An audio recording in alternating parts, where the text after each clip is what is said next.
Each of the following. इसका first point देखिएगा 27y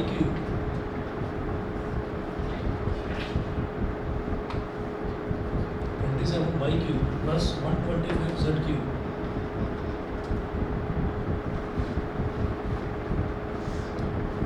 27y cube plus 125z cube. तो 27y cube को हम क्या लिख सकते हैं? परफेक्ट क्यूब 3y का होल क्यूब।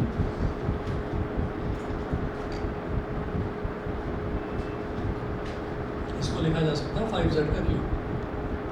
ठीक है, तो यहाँ पर फॉर्मूला लग जाएगा x cube plus y cube वाला। x cube plus y cube का फॉर्मूला क्या होता है? x plus y into x square plus y square minus x y minus 3y into 5z। समझ गए हैं?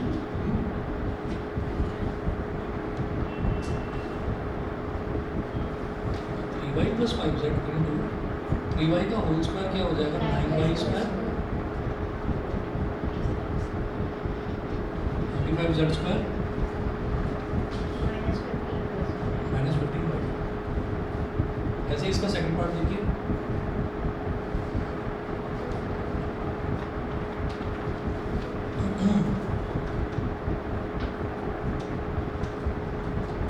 m cube. हाँ जी, सर जैसे ही क्यूब है तो उसके 3 फैक्टर निकलने चाहिए, तो उसके 3 फैक्टर्स आए। अच्छा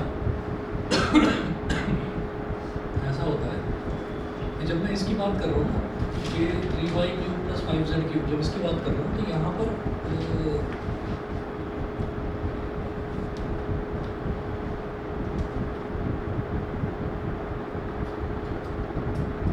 जैसे मान लो ये होता हमारे पास 3y प्लस 5z का होल क्यूब। मान लीजिए ये होता 3y प्लस 5z का होल क्यूब, तो तब तो 3 फैक्टर हो जाते हैं। कैसे? 3y plus 5z into 3y plus 5z into 3y plus 5z। उसके बाद अब मेरे पास मैं क्या निकाल रहा हूँ? मैं निकाल रहा हूँ 3y का क्यूब प्लस 5z का क्यूब। तो जब हम ये वैल्यू कैलकुलेट कर रहे हैं ना, तो ये करते टाइम हमारे पास 2 वेरिएबल हैं, और जो हमने वो फैक्टर्स निकाले थे, वो फैक्टर्स निकालते टाइम हमारे पास सिंगल वेरिएबल वाली क्यूबिक इक्वेशन थी। तो यहाँ पर 2 वेरिएबल वाली है, इस वजह से आपको वो तीसरा आता हुआ दिखाई नहीं दे रहा है। अच्छा, अगर हम चाहें और हम इसको फैक्टराइज करने की कोशिश करें तो बात बन सकती है।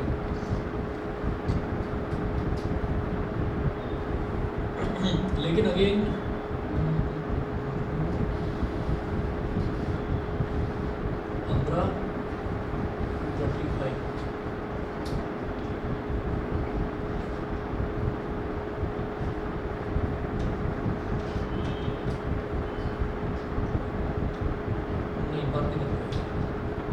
बात नहीं बनेगी। असल में क्या है कि यहाँ पर वाई स्क्वायर वाला भी है, जेड स्क्वायर वाला भी है। ये वाली क्वाड्रेटिक इक्वेशन आपने सॉल्व नहीं करी है, 2 वेरिएबल वाली, छोड़ दो इसको ऐसे। सेकंड पार्ट देखिए, 64 m क्यूब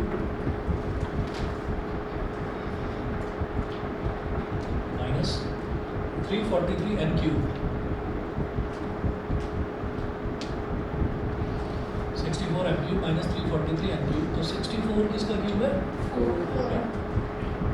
तो 4m का क्यूब माइनस 343 इसका 7। तो यहाँ पर कौन सी आइडेंटिटी लग जाएगी? X cube minus y cube. X cube minus y cube क्या होता है? पहले एक्स माइनस वाई और m माइनस 7 है, एक्स माइनस वाई, फिर x square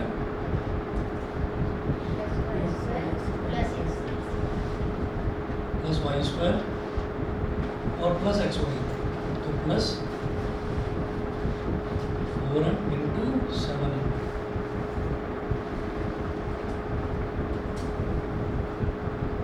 4m minus 7m into 4m का स्क्वायर है 16m स्क्वायर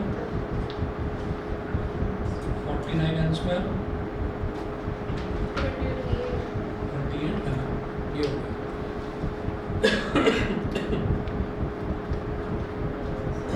क्वेश्चन नंबर 11 देखिएगा, factorise.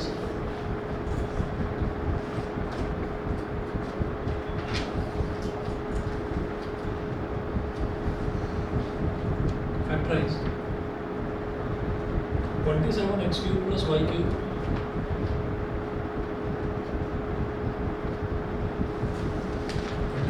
Cube plus y cube plus z cube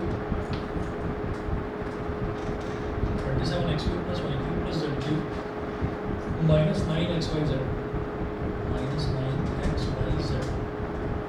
ठीक है, ये है तो x cube plus y cube plus z cube है ना, उसमें फिर एक्स वाई जेड वाली टर्म और मिल जाए। तो ऐसा वाला हमारे पास एक ही आइडेंटिटी जो 10th आइडेंटिटी थी लास्ट वाली, ठीक है, तो वो लगाएंगे यहाँ पे।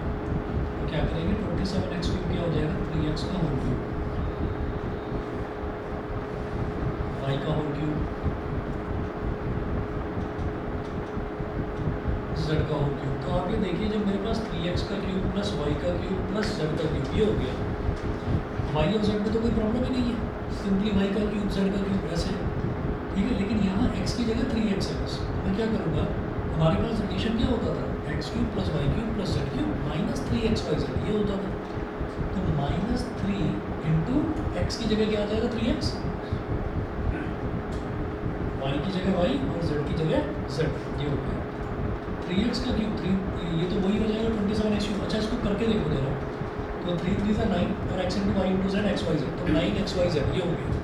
अब क्या करेंगे x cube plus y cube plus z cube minus 3xyz ये है ये क्या बन जाएगा x plus y plus z यानी कि 3x plus y plus z, x plus y plus z ये हो गया। और फिर x स्क्वायर मतलब 3x का स्क्वायर प्लस वाई स्क्वायर आगे माइनस x स्क्वायर मतलब minus 3x into y minus y z minus minus z into 3x। Clear है, ठीक।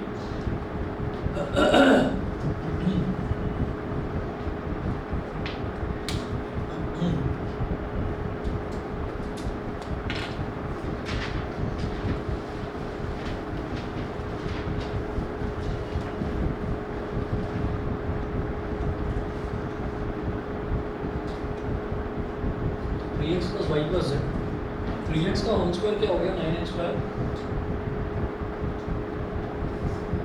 Plus y square plus z square minus 3x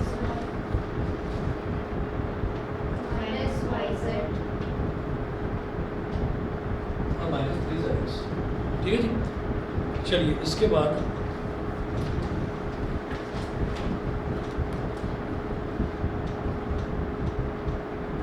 question number 12 है, verify that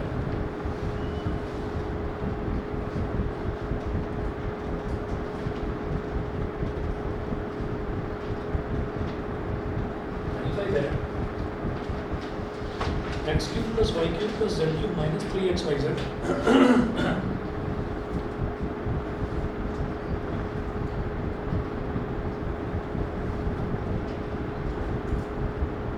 x cube plus y cube plus z cube minus 3xyz is equal to 1/2 into x plus y plus z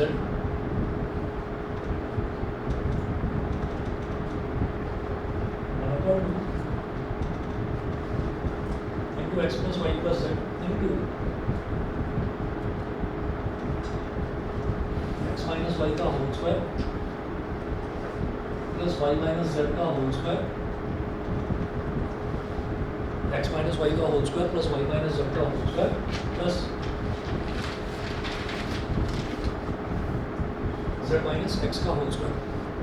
ठीक है अब जरा देखेंगे यहाँ पर कि ये मेरे को कैसे वेरीफाई करना है। देखिए हमारे पास जो हमको जो रिलेशन याद था वो तो ये था x cube plus y cube plus z cube minus 3xyz, वो होता है x plus y plus z into x square plus y square plus z square minus x y minus y z minus z x, ये होती है। अब ये half कहाँ से आ गया, ये अंदर इतने होल स्क्वायर कहाँ से आ गया, ये करना है। तो देखिएगा मैं लेफ्ट हैंड साइड लेकर चलूँगा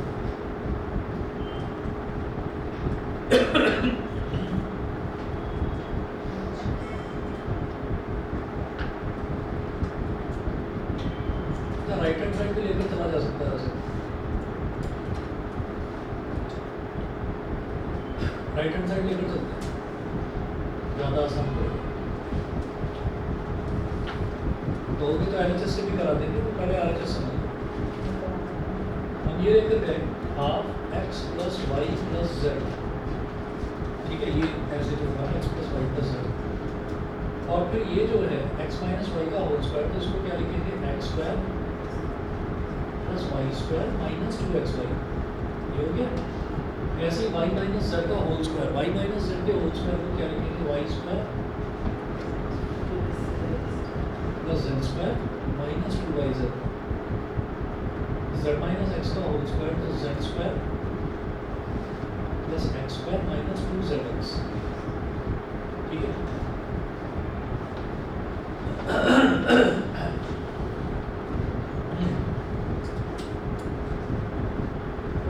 x plus y plus z.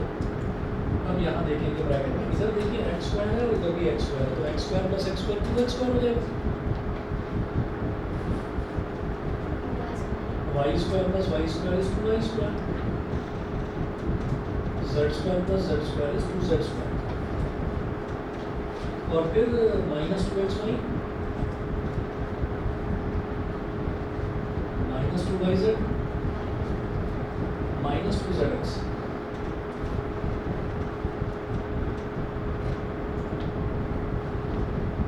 अब जितनी भी इसके अंदर टर्म्स हैं, सारी की सारी टर्म्स में 2 कॉमन आ रहे हैं, ठीक है, 2 कॉमन ले लीजिए।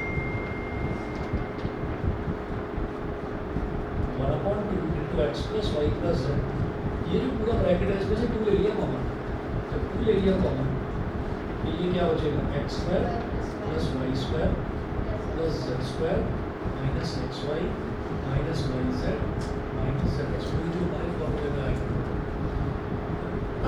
2 से 2 कट गया, 2 से 2 कट गया। तो अब मुझे ये समझ में आ गया कि अब हमारा जो ओरिजिनल फार्मूला था, जो हमने याद करा था, वो फार्मूला तो बन गया, लेकिन मैं इसको ये कह दूँ कि नहीं नहीं ये फार्मूला बन गया, अब तो ये हो गया प्रूफ, ठीक है, वो नहीं, मेरे को एक्जैक्टली यही 4 टर्म्स चाहिए, x cube plus y cube plus z cube minus 3xy z, मुझे यही 4 टर्म्स चाहिए। तो कैसे बनेगी, अब देखिएगा, जैसे ये x है ना, तो ये x 1 2 3 4 5 6 की 6 टर्म्स में x मल्टीप्लाई होगा, ठीक है।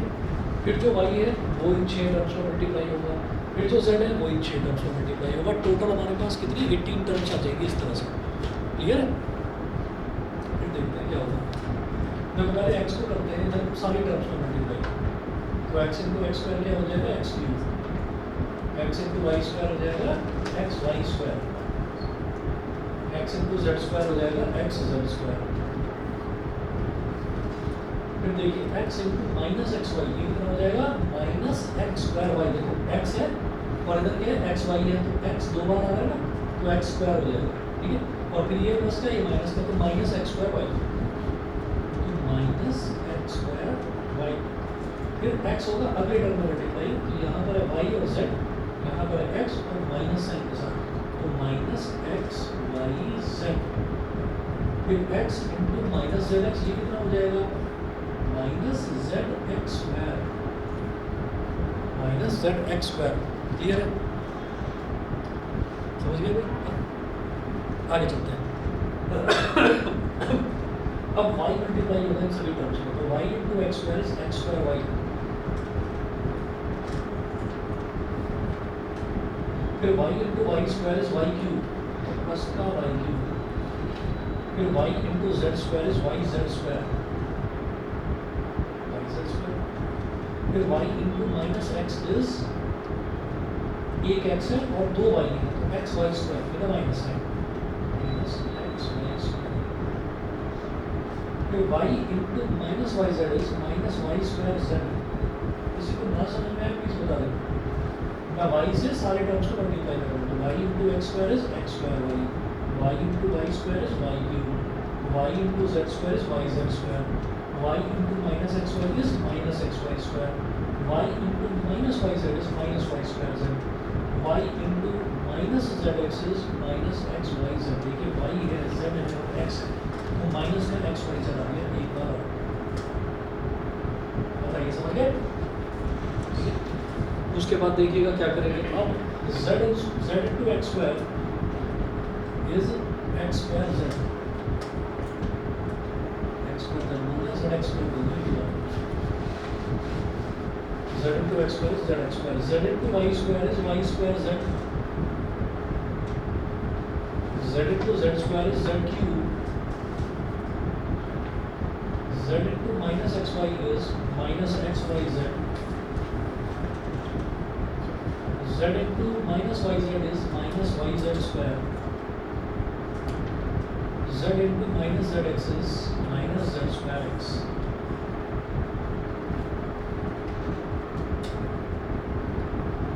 बताइए भाई, यहाँ तक समझ गए? ठीक है, सभी को क्लियर है? अच्छा जी, तो अब देखते हैं अब आगे क्या करना है।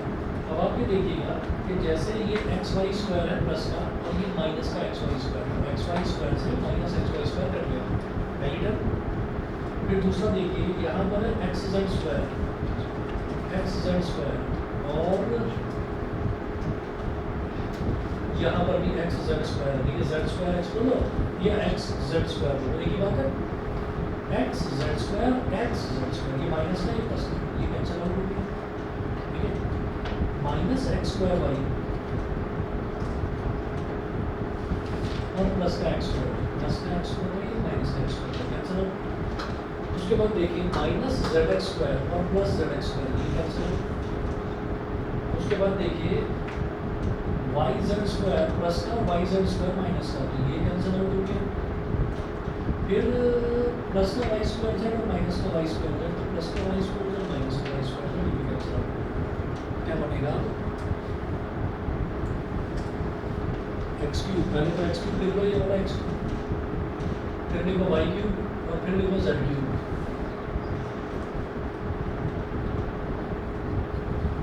X cube plus y cube plus z cube, ये हो गया।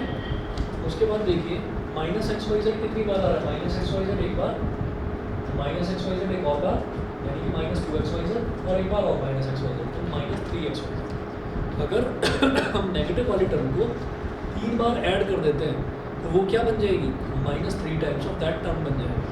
Minus x y z minus x y z minus x y z क्या हो जाएगा? Minus 3x y z। Clear?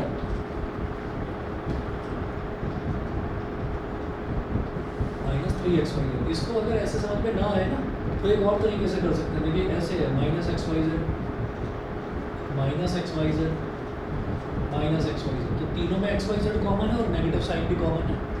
तो minus x y z common ले लिया, तो यहाँ ब्रैकेट में क्या बचेगा? एक्स वाई जेड आपने कॉमन ले लिया तो 1 बचा, माइनस कॉमन ले लिया तो प्लस 1 ही बचा बस। अगला भी प्लस का 1, अगला भी प्लस का 1, 1 + 1 + 1 is 3 into minus x y z is minus 3x। ठीक है, जैसा आपको ठीक लगे वैसे करना। तो x cube plus y cube plus z cube minus 3x y z, यानी कि ये हमारा लेफ्ट हैंड साइड के बराबर आ गया। सभी को क्लियर है? ठीक है, इज इक्वल टू LHS, और यही हमें प्रूव करना है। अगला देखेंगे क्वेश्चन नंबर 13 है।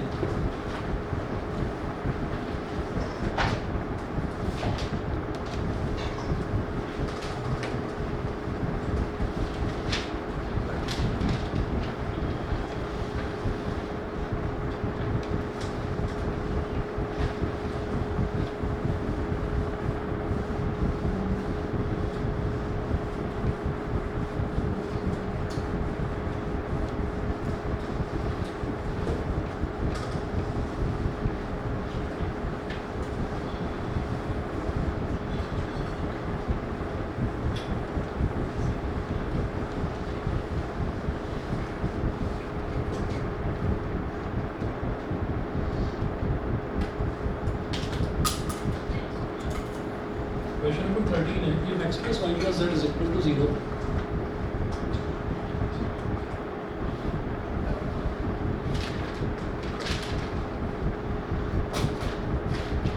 if x plus y plus z is equal to 0, common show that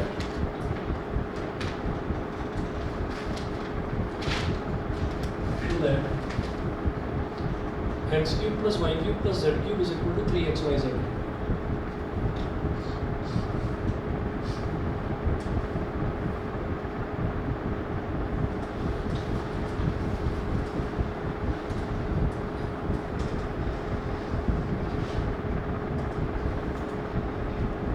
आप सभी लोग जैसे अभी 9th क्लास में हैं तो आपके पास सब्जेक्ट जो है वो हिंदी है सभी के पास?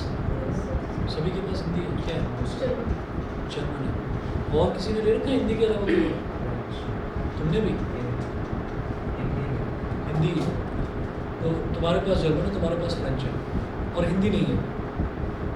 अच्छा अगर आप में से किसी भी बच्चे को कोई भी ऑल्टरनेट सॉल्यूशन अगर देखना हो ना, मतलब ऑल्टरनेट कोई भी आप लैंग्वेज पढ़ना चाहते हैं, तो मैं अपनी तरफ से एक सजेशन दे रहा हूँ, संस्कृत ले लेना। एक सजेशन दे रहा हूँ, संस्कृत ले लेना। और बता भी दूंगा कि क्यों बता रहा हूँ ये मैं आपको। जैसे अगर आपके नोन में रिलेशन में कोई भी बच्चा ऐसा हो जो 12th करा है उसने, या आज नहीं करा, आज से 1 साल 2 साल या 3 साल पहले 12th करा है, और 12th करने के बाद में फिर उसका मतलब उसने फिजिक्स केमिस्ट्री मैथ्स वाली साइड से था वो स्ट्रीम से, अब उस स्ट्रीम से उसने 12th कंप्लीट कर लिया। 12th कंप्लीट करने के बाद वो बीटेक में एडमिशन लेने पहुंच गया। अब वहाँ पर बड़ी लंबी लाइन लगी पड़ी है कंप्यूटर साइंस के आगे, सबको आज की तारीख में सबको कंप्यूटर साइंस करना है, ठीक है, लाइन लगी पड़ी है और एडमिशन नहीं मिल रहा है। अगर बच्चे की थोड़ी बहुत परसेंटेज कम है या वो जेई का एग्ज़ाम देता है उसमें उसकी रैंक थोड़ी सी पीछे आ जाती है, तो फिर जो कॉलेजेस वाले हैं वो कॉलेजेस वाले ना डोनेशन मांगने लगते हैं कि भाई आप पैसा भरोगे तो हम आपको एडमिशन दे देंगे, और वो भी इतना ज़्यादा लाखों में मांगते हैं, बहुत मतलब बहुत ही मोटी मोटी फीस लेते हैं और डोनेशन भी बहुत ज़्यादा लेते हैं। वहीं दूसरी तरफ एक ब्रांच सुनी होगी सिविल इंजीनियरिंग, सुना है? सिविल इंजीनियरिंग होता है, मैकेनिकल इंजीनियरिंग सुना होगा, इलेक्ट्रॉनिक्स इंजीनियरिंग सुना होगा, इलेक्ट्रिकल सुना होगा, ये ब्रांचेस खाली पड़ी रहती हैं। आज की डेट में मैं अपने खुद के एक्सपीरियंस से बता रहा हूँ, मैंने शायद आपको पता होगा मैं आरडी इंजीनियरिंग कॉलेज में प्रोफेसर हूँ, जानते हो? नहीं जानते? अच्छा, मैं आरडी इंजीनियरिंग कॉलेज में प्रोफेसर हूँ 2012 से और 2019 तक मैं इलेक्ट्रॉनिक्स ब्रांच में रेगुलर फैकल्टी रहा वहाँ पर। अभी मैं सिर्फ गेस्ट लेक्चर लेता हूँ। गेस्ट लेक्चर जानते हैं कि जब ज़रूरत होती है, मतलब जब सेमेस्टर होता है 2.5 से 3 महीने का सेमेस्टर होता है, उसके अलावा फिर एग्ज़ाम्स चलते हैं बच्चों के, तो वो जो टाइम होता है उसमें हम 2 घंटे की क्लास लेने जाता हूँ वहाँ। तो वहाँ पर प्लेसमेंट वगैरह का भी ट्रेंड लगातार न जाने कितने सालों से देख रहे हो, तो आगे देखिएगा कि कंप्यूटर साइंस में भरमार है बच्चों की, मतलब ऐसा हो रहा है कि 250, 300, 400 बच्चे, पूरे कॉलेज की सीटें 500 हैं, 250, 300 बच्चे जो हैं कंप्यूटर साइंस में ही जा रहे हैं, कॉलेजेस ने भी अपनी सीट्स बढ़वा ली, ठीक है। और बाकी जो ब्रांचेस हैं खाली पड़ी हुई हैं, तो क्या इंडिया में रोड बननी बंद हो गई? क्या रोड बननी बंद हो गई, सड़कें, ठीक है, क्या मैकेनिकल पार्ट्स बनने बंद हो गए? नहीं हुए ना। तो मैं आपको ये बता रहा हूँ कि जब किसी एक चीज़ के पीछे जनता पागलों की तरह भागती है, तो जो दूसरी चीज़ है वहाँ का कॉम्पिटिशन बिल्कुल ज़ीरो हो जाता है। तो इसलिए आपको मैं एक सजेशन दे रहा हूँ, जैसे हिंदी है, हिंदी सभी पढ़ रहे हैं, सबको आती भी है, बहुत अच्छा करा, जर्मन ले लिया, फ्रेंच ले लिया, ठीक है, तो जर्मन और फ्रेंच है ना, तो बहुत अच्छा करा कि कुछ अलग लैंग्वेज ले ली, क्योंकि हिंदी सभी पढ़ रहे हैं, हिंदी सभी पढ़ रहे हैं, तो आपने थोड़ा सा अलग हटकर करा। मैं एक आपको सजेशन दे रहा हूँ, या तो आप भी जर्मन या फ्रेंच ले लीजिएगा, और या फिर ले लेना संस्कृत। संस्कृत का क्यों बता रहा हूँ, वो उसका भी एक रीज़न है, और सारी जो भी चीज़ें आपको बता रहा हूँ ना संस्कृत के बारे में अभी जो बताऊँगा, वो आप वेरीफाई कर सकते हैं, उसको आप गूगल पर देख सकते हैं। जैसे हमारे कंट्री में आपने सुना भी नहीं होगा, 8-10 साल पहले योग, तुम्हारी तो उम्र ही तब कुछ नहीं थी, 4-5 साल के हो, है ना, तो तुम्हें पता भी नहीं। तो जो योग जो है ना, योग को एक आदमी ने उठा दिया, स्वामी रामदेव, है ना, वो आपको पता नहीं होगा। जब मैं 12th में 11th में था, ये 2001 या 2002 की बात है, तो आप ये देखिए कि तब क्या हुआ था कि तब जो है ना ये मतलब स्वामी रामदेव के छोटे छोटे शहरों में हर जगह शिविर लगते थे, और आज कितना बड़ा ब्रांड है, पतंजलि नाम का पूरा ब्रांड है, जगह जगह पूरे इंडिया में स्टोर खुले हुए हैं। तो सुबह मेरी मम्मी को भी हुआ कि योगा करना है ना, फिट होना है, फिट होने का जुनून सवार हुआ। अब उस फिटनेस के चक्कर में मुझे परेशान करना शुरू कर दिया कि चल सुबह उठ और मुझे छोड़कर आ। मुझे थोड़ा सा लालच था, क्योंकि मैं 11th क्लास में था ना, मतलब आपसे 2 साल बड़ा था बस, तो मुझे ये लालच था कि चलो स्कूटर चलाने को मिल जाएगा, पापा का इसी बात है ना, क्योंकि साइकिल पर तो मम्मी बैठेगी नहीं तो साइकिल ही बैठ जाएगी, ठीक है। तो ये था कि भाई स्कूटर पर बैठा कर लेकर जाऊँगा, स्कूटर पर बैठा कर लेंगे, आवाज़ सुबह ठंडी ठंडी हवा लग रही है, फिर देख रहे हैं दूर स्टेज पर बाबा रामदेव बैठे हुए हैं, योगा करा रहे हैं, लोग चटाई बिछा कर बैठे हैं और कर रहे हैं, और वो करते लोगों को इतना फ़ायदा होने लगा, क्योंकि योगा इतना बड़ा मतलब एक मास मूवमेंट हो गया कि अब 21 जून को इंटरनेशनल योगा डे मनाया जाता है, और ये योगा ओरिजिनेटेड हमारे कंट्री से ही था। अब आगे चलते हैं, पूरी दुनिया में सबसे ज़्यादा कार्स जो है वो कौन सी कंट्री की फेमस होती है? जर्मन की। तो जर्मन ब्रांड की जो कार्स हैं वो सबसे अच्छी और रिफाइंड इंजन वाली कार्स बताई जाती हैं। वॉक्सवैगन उनमें से एक है, जनरल मोटर्स, स्कॉडा उनमें से एक है, ठीक है। हाँ वो ज़्यादा बड़ा ब्रांड बोल दिया तुमने। तो वो जो है ये जर्मन कंपनी की है, और जर्मनी वाले लोग जो हैं वो अब अपना जो कार्स है, कार्स के साथ साथ रॉकेट साइंस भी, जो रॉकेट साइंस है, रॉकेट साइंस में भी जर्मनी बहुत आगे, इतना सा कंट्री अपने यूपी से भी छोटा है, ठीक। तो कंट्री 2-3 मिले हुए हैं, स्विट्जरलैंड इतना सा है, जरा सा है ना, वो शायद गाजियाबाद और मेरठ जितना होगा, बस जरा सा कंट्री है।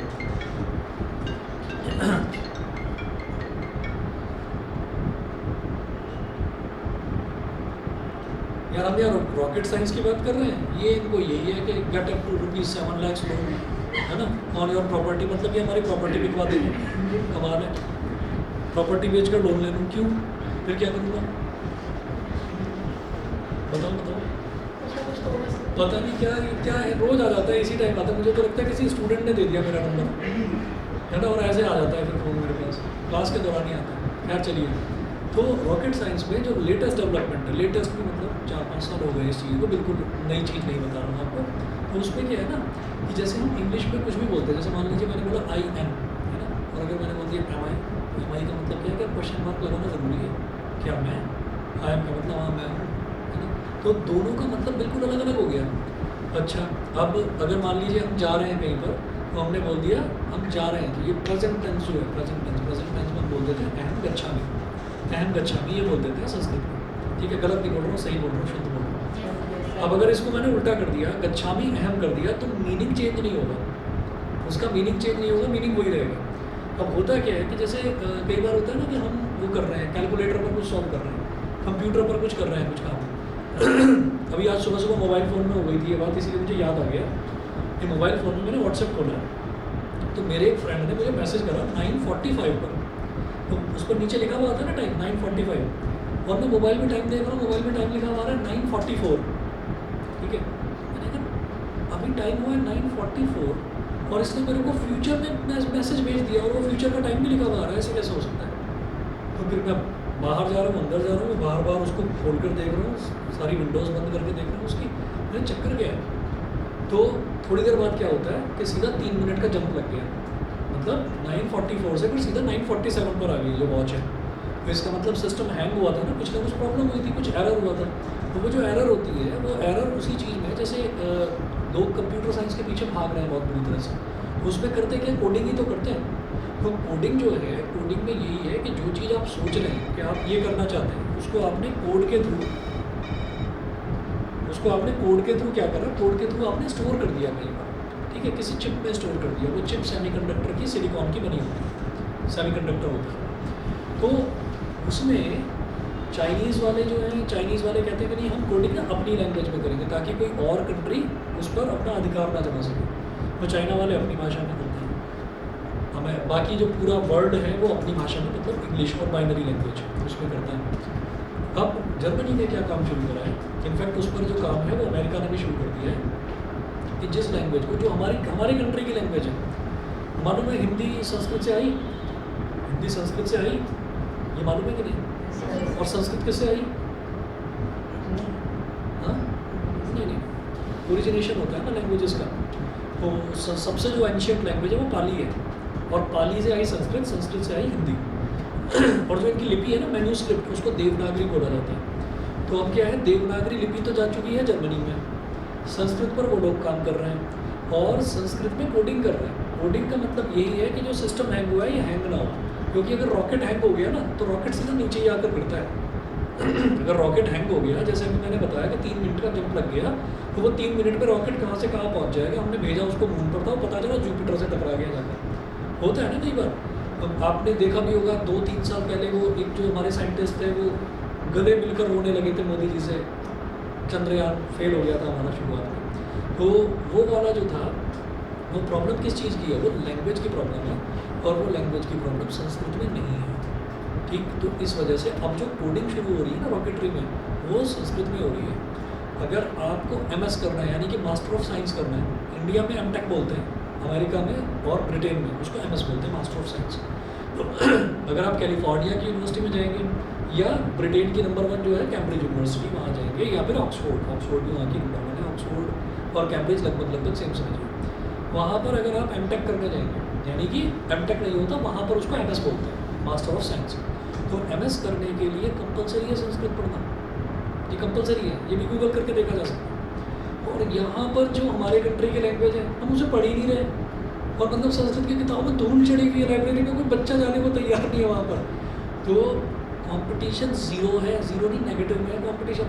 नेगेटिव में क्या है मतलब ज़ीरो कंपटीशन तो ये हो गया कि एक भी बच्चा नहीं पढ़ रहा है संस्कृत। नेगेटिव में क्या गाली और दे देते हैं उसको, या फिर संस्कृत कौन पढ़ेगा, थकी हुई लैंग्वेज बेकार, ये भी कह देते हैं। तो मैं आपको ये बता रहा हूँ कि फ्यूचर इसी चीज़ का है, फ्यूचर इस चीज़ का, क्योंकि पूरे वर्ल्ड में कोई लैंग्वेज ऐसी है ही नहीं, कोई लैंग्वेज ऐसी नहीं है, और धीरे धीरे जो है लोग आने लगेंगे इस पर। तो अगर आपको संस्कृत पढ़ना है तो टीचर मिल जाएगा आपको, बताओ ना, सोसाइटी में है ट्यूटर।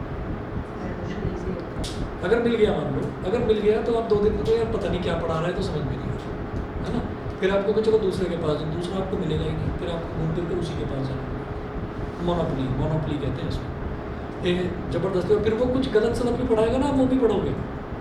तो इसका मतलब ये है कि संस्कृत एक ऐसा फील्ड है जिसमें पॉसिबिलिटीज़ ही पॉसिबिलिटीज़ है इस टाइम, और सारे वर्ल्ड में लोग लगे पड़े हैं इसके पीछे।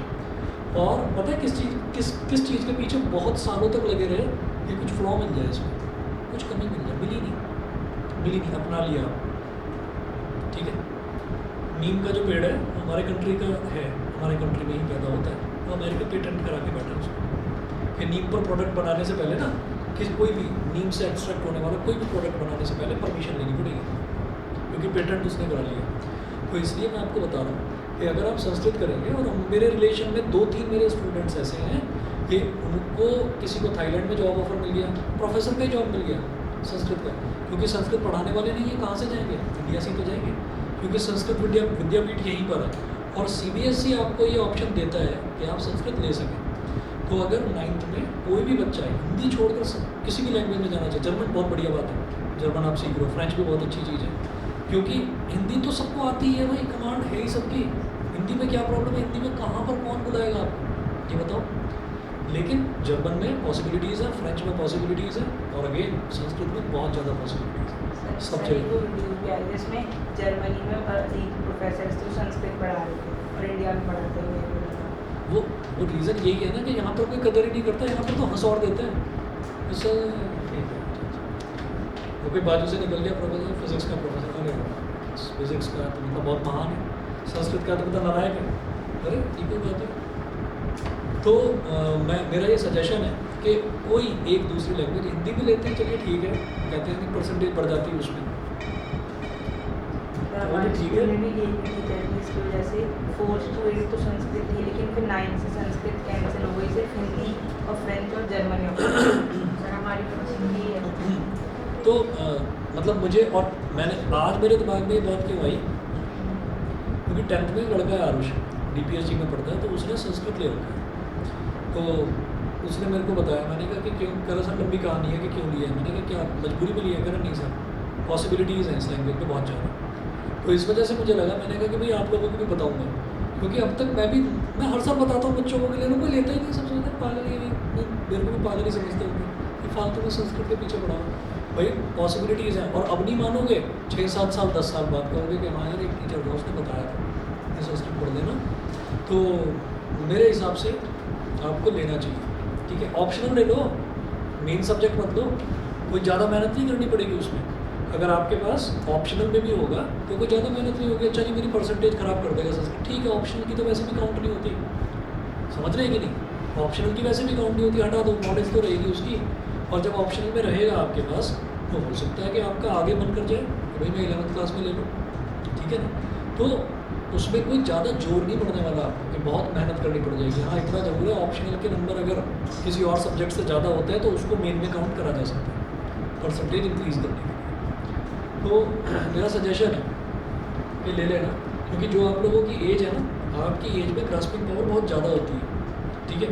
धीरे धीरे जब एज बढ़ती है तो वो पावर धीरे धीरे कम भी होने लगती है, चीज़ें भूलने लगता है इंसान। तो आप लोग कर सकते हैं बहुत अच्छे से,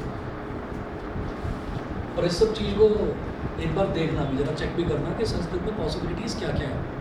और ख़ास तौर पर उन बच्चों के लिए बोल रहा हूँ जिनको, जैसे अभी आप 9th में आपके मन में ये हो कि नहीं मुझे आगे ह्यूमैनिटीज़ वाले फील्ड में जाना, जाओ ना संस्कृत में, निकालो IAS का एग्ज़ाम, संस्कृत के कॉम्पिटिटर ही नहीं है IAS में, करो। बहुत लोग हैं उर्दू ले लेते हैं, क्यों? उर्दू के कॉम्पिटिटर ही नहीं है। भाई उर्दू कौन पढ़ता है बताओ? मदरसों में पढ़ाई जाती है उर्दू।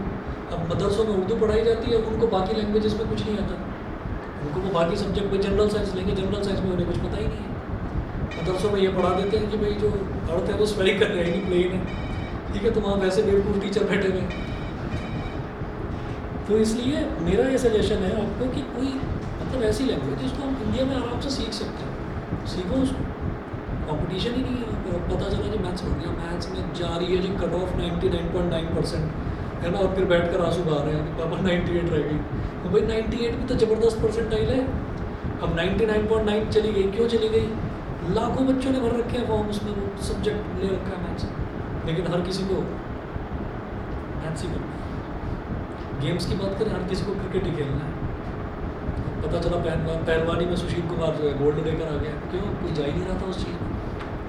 तो मतलब ऐसी चीज़, ऐसा रास्ता चुनिए जो रास्ता मतलब इजीली अप्रोचेबल भी हो, जिसमें रोना ना पड़े बात, और मतलब सक्सेसफुल मिलती है आराम से। मतलब आपको डाइवर्सिफाइड देंगे ना फील्ड्स इतने सारे हैं, उसमें कंसंट्रेशन एक ही जगह घुसे पड़े हैं सारे के सारे, ये कर नहीं, मुझे भी यही करना है बस। अब तो बस अब और लाइफ में कुछ है ही नहीं, क्रिकेट ही खेलना है सबको क्रिकेट में ही लगे पड़े हैं।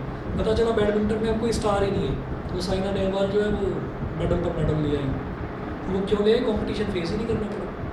तो इसलिए फील्ड्स बहुत सारे थोड़ा ना स्मार्टली चूज़ करना है, क्योंकि अब धीरे धीरे आपका भी वो करियर बिल्डिंग वाले फेज में आप जाने वाले हैं ना। 9th से ही जनरली बच्चा, उसके पेरेंट्स सब सोचना शुरू करते हैं कि किस फील्ड में जाना है।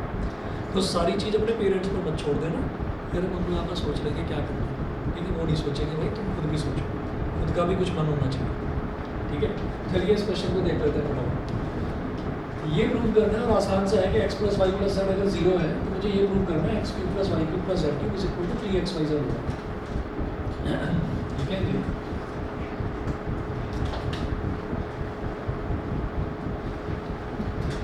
As we know that x³ + y³ + z³ - 3xyz, x³ + y³ + z³ - 3xyz is equal to x + y + z into x² + y² + z² - xy minus yz minus zx, ठीक है, is equal to लिख दीजिए 0, क्योंकि बोला ना हमने x + y + z 0 है, तो 0 into x² + y² + z² minus xy minus yz minus zx। ये पूरा बड़ा एक्सप्रेशन है, मैं कह रहा हूँ इससे भी डबल बड़ा एक्सप्रेशन हो तो क्या फ़र्क पड़ रहा है, 0 से मल्टीप्लाई होगा, 0 into anything is 0। It implies that x³ + y³ + z³ minus 3xyz is equal to 0, minus 3xyz को उधर ले लो, x³ + y³ + z³ is equal to 3xyz।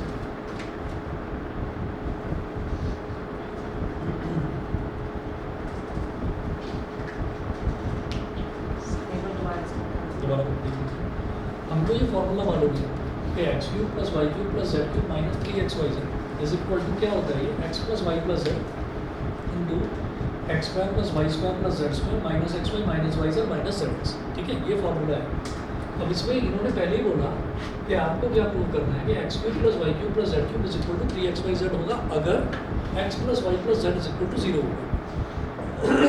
तो ये जो फॉर्मूला है इसमें x + y + z की जगह 0 लिख दिया ना मैंने, 0 into anything, कितना भी बड़ा ब्रैकेट हो कुछ भी हो इसके अंदर, तो 0 into anything will be equal to 0। तो हमारे पास x³ + y³ + z³ - 3xyz की मैं वैल्यू निकाल रहा था, वो वैल्यू 0 के इक्वल आ गई।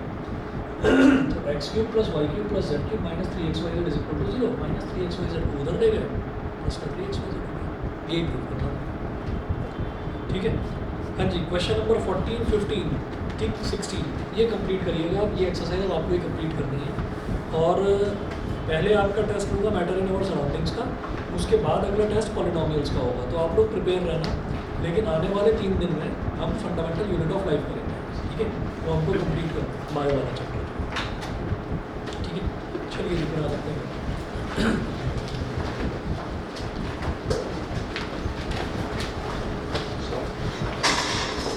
पढ़ाई को ध्यान दे दो, कभी इधर कभी उधर।